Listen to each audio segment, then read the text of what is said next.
We're going to start up here in the front. It does have a manual jack on it for taking it on and off the vehicle. It has one 20-pound propane cylinder that's full, except for what they use to service the trailer. So we're going to go ahead and kick it on. Has one new 12-volt battery on the unit. Does have a rock guard up here in the front that you can lift up. Once you get to the campsite, open it up. You can look out from the bed out towards the front of the camper. Little clips on the side, loosens up, slides it back down for travel. Pretty cool little rock guard. As we start down the off-door side, we're going to run across the 4 BL jacks on the corners.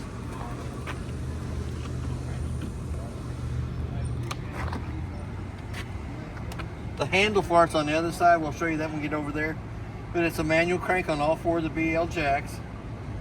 Freshwater tank fills here. And then it is the white cap in the back for the fresh tank drain. The 2 white caps in the front is the low water drain points. Those will be used in winterizing and dewinterizing of the unit.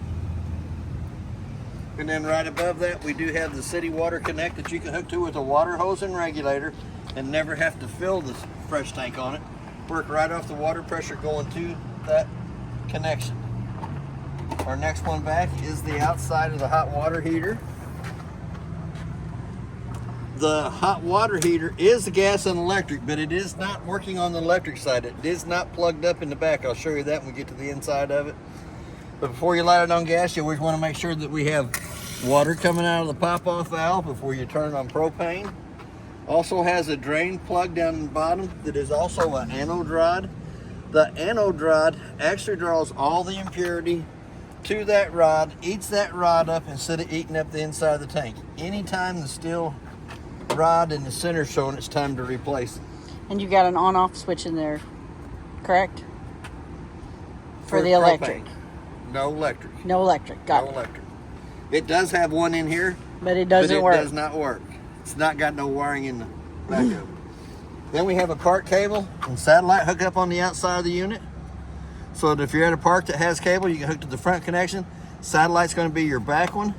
Does have a 30-amp power cord. It's about 25 foot long. Stuff's back in that hole there. Lug nuts on the trailer have been torqued at 100 foot-pounds.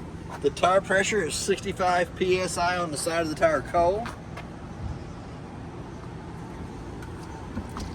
We do have a back door access that you can also lift up on the mattress and put your 2 bicycles in here in the back if you wanted to.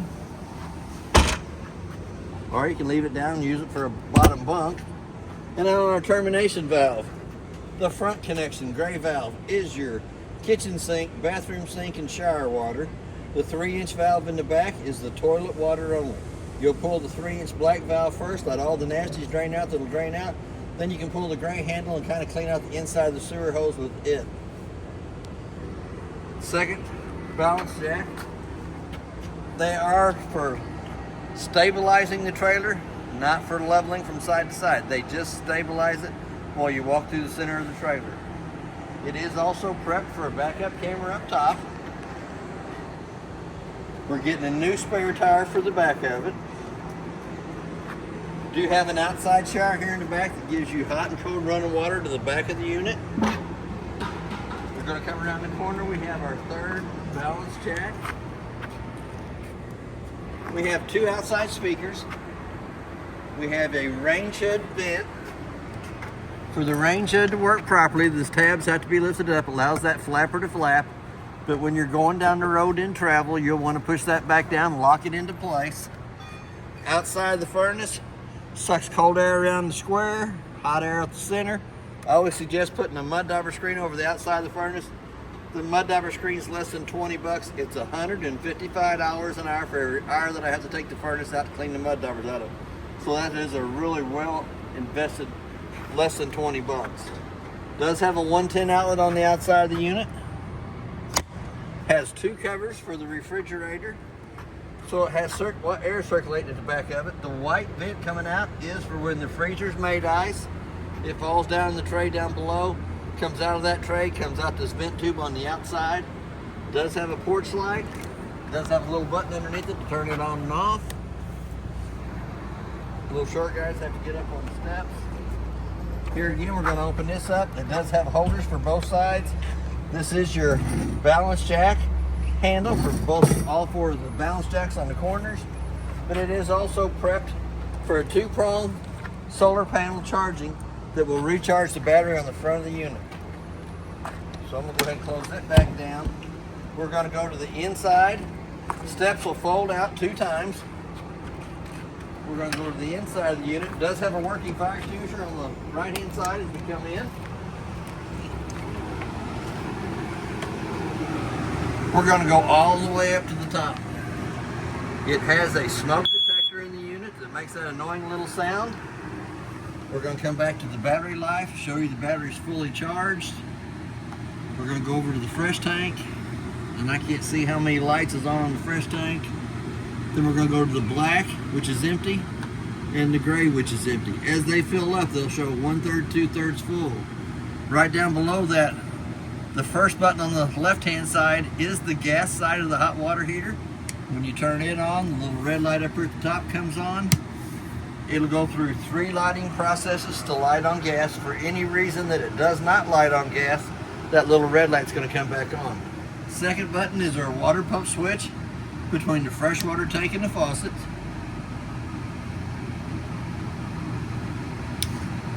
Second one, third one is actually the center row of lights in the unit. Then we're going to come down to the bottom. It does have 2 USB ports on the left-hand side. And then we're going to extend that awning out. My understanding, they put a new awning canvas on it. So Looks nice. We're going to run it out.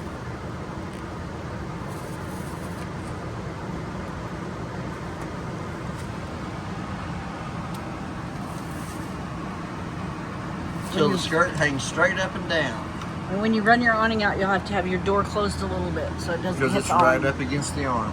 And there is a pinch point on each one of the arms down at the bottom that you can pull down against to put the pitch of the rain going towards the back or the front. Either way you want to do it. I'd put it to the back to where it's away from the doorway itself.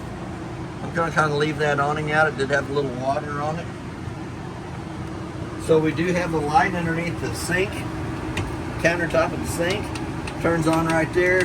We do have a TV antenna booster. A little red light indicates that it's working. TV connection down at the bottom and a satellite connection at the top. Thermostat for the furnace in it is pretty simple. It has an on and off button at the top. You click it over and then you'll take your bottom button and dial it up to whatever temperature you want the furnace to come up to. We're going to turn it back down. It does have a GFCI outlet right here to the right side of the kitchen sink. 2 resettable buttons in the front of it, so if you plug an appliance into any of the 110 outlets and it won't work, you might have to come and reset your button right here on the front. We're going to go down into the refrigerator. The refrigerator is nice and clean, but it has a on and off button to turn it on. Once it goes to auto, automatically it is the 110 side of it. If you wanted to get it over on gas, you just push the gas button, let it pop out. You notice the auto light goes out right away. Then the refrigerator will go through 2 lighting processes to light on gas. For any reason that it does not light on gas, that little check light to the right hand side is going to come on, indicating that it did not light. And I can hear the little clickety click on the outside, so I imagine it's already lit. If it wouldn't have lit, that little check light would have been on already. There is instructions on the bottom of the refrigerator, shows you what each one of the buttons are, what they do, how to do your lighting processes to light it on gas or run it on electric. That's always good to have inside there. But for some reason it did not have a check light come on, so I'm pretty sure it lit on gas. To take it off of gas, all we got to do is push that back in and automatically it goes to the auto, back over to the on and off button. Pretty good sized cabinet space up above the kitchen sink. A lot of little goodies, snacks and cereals.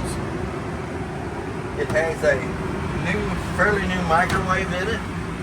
I did warm my lunch up in it the day that I worked in the unit, but it also has a clock button. Let's push the clock button. Let's say it's 02:30. Then we're going to hit that clock button again in the center to the 2 center eyes is flashing. The only reason I set the time on the microwave is if I've left the unit for any reason and come back to it, if it doesn't have the proper times, it tells me that the unit has lost 110 power coming to it while I was gone. So the first thing I do is I go back to my refrigerator, check the food service in it, make sure I didn't lose my food in it. We're going to come up to the stove top, turn it to the high light position. Should have a long lighter when you do this. We're going to light the 2 burners up on top of the stove. Presto, but you got to use a long lighter or match to light those. We're going to come down into the bottom of the kitchen sink.